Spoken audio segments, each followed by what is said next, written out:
Well, it's another beautiful day in mid Wales. The roads are quiet, the air is clear, and if the scientists are right, it's clearer than it's been for a while with all these cars off the road during this time.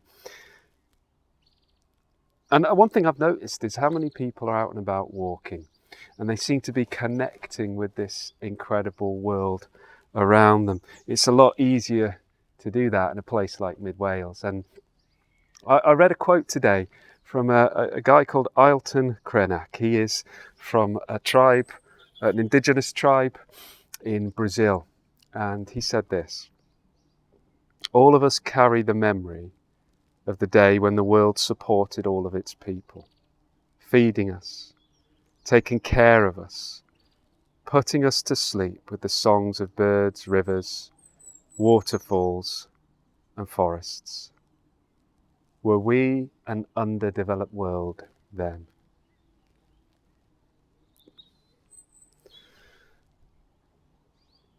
You see, I dream of that kind of Eden, and I see it in the world around us, only it's marred and it's torn.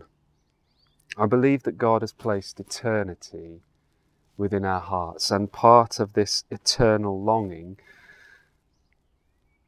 and out of it comes these dreams of Eden, a place of harmony, of relationship with creation and creator, a place where we are intimately entwined with creation, where there is no separation between humankind and creation.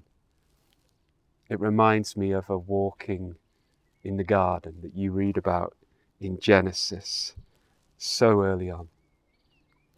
If we believe that God is our creator and we are part of this sacred, wonderfully and fearfully made world, and if the images in the Bible are true of a worshipping creation whose very existence is a witness to the creative power of God, then any act of environmental destruction is an act of self-harm and is a silencing of that worship.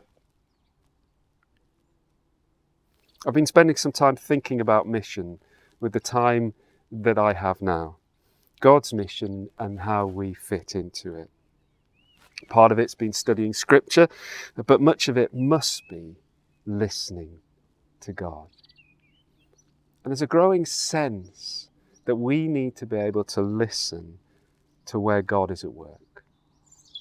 Rather than asking him to join us, we join him where he's already working.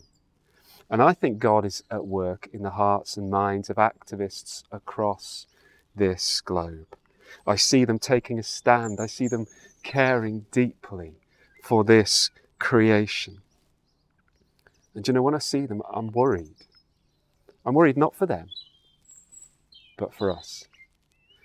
I'm worried because we may not be listening to where God may be at work. And I'm worried that if we do listen, we don't have the courage to stand up with these people and be counted. I'm worried we will miss this opportunity to join God in his mission. Today is Earth Day. It's a day that celebrates the earth and it inspires environmental protection and action across the world. Can I listen for what God's voice may be saying in all of this?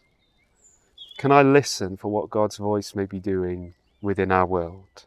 Can I take the dreams of Eden and the faith I have in Jesus as lover, reconciler, and redeemer of our world?